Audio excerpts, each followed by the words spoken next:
নমস্কার বন্ধুরা, তোমরা যারা আলিপুরদুয়ার ইউনিভার্সিটিতে পিজি কোর্সে অর্থাৎ এমএ, এমএসসি, এমকমে ভর্তি হওয়ার জন্য ফর্ম ফিল আপ করেছো, তোমাদের প্রভিনেশনাল মেরিট লিস্টটি পাবলিশ করে দেওয়া হয়েছে। সেই লিস্টটি তোমরা কিভাবে দেখবে এবং লিস্টের নাম না থাকলে তাহলে কি করবে, আজকে এই নিয়ে আলোচনাটা ভিডিওকে সম্পূর্ণ দেখো। চ্যানেল নতুন থাকলে অবশ্যই চ্যানেলটি সাবস্ক্রাইব করে রাখবে। চলো ভিডিওটির দিকে এগোনো যাক। বন্ধুরা, সর্বপ্রথমে তোমরা আলিপুরদুয়ার ইউনিভার্সিটির অফিসিয়াল অফিসে চলে আসবে।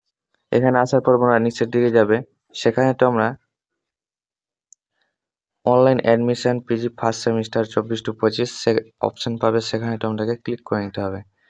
ক্লিক করার পর বন্ধুরা এরকম একটি পেজ চলে আসবে। এখানে তোমরা নিচের দিকে যাবে, সেখানে তোমরা 5 নম্বরে তোমরা দেখতে পাচ্ছ provincial combined merit list PG admission 24-25, অর্থাৎ এখানে তোমরা ক্লিক করে নেবে।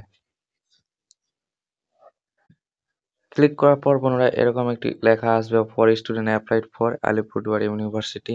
এখানে তোমাদেরকে ক্লিক করে নিতে হবে।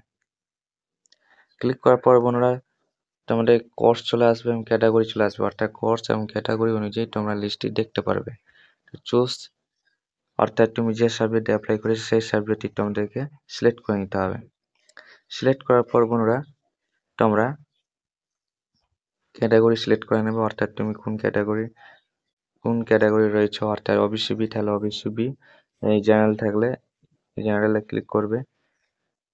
করার পর বন্ধুরা অটোমেটিক দেখবে তোমাদের মেরিট লিস্টটি চলে এসেছে, অর্থাৎ এখানে যাদের নাম রয়েছে তাদের ফর্ম ফিল আপ এখনো ঠিক রয়েছে। তোমরা অবশ্যই লগ ইন করে দেখে নেবে যে তোমাদের ফর্ম ফিল আপ ঠিক রয়েছে কিনা।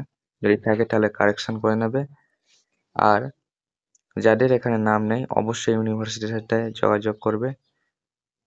আশা করি তোমরা বুঝতে পেরেছো। কোনো প্রশ্ন থাকে অবশ্যই কমেন্টে জানাবে, যথাযথ উত্তরের চেষ্টা করবো। আজকে পর্যন্তই, থ্যাংক ইউ।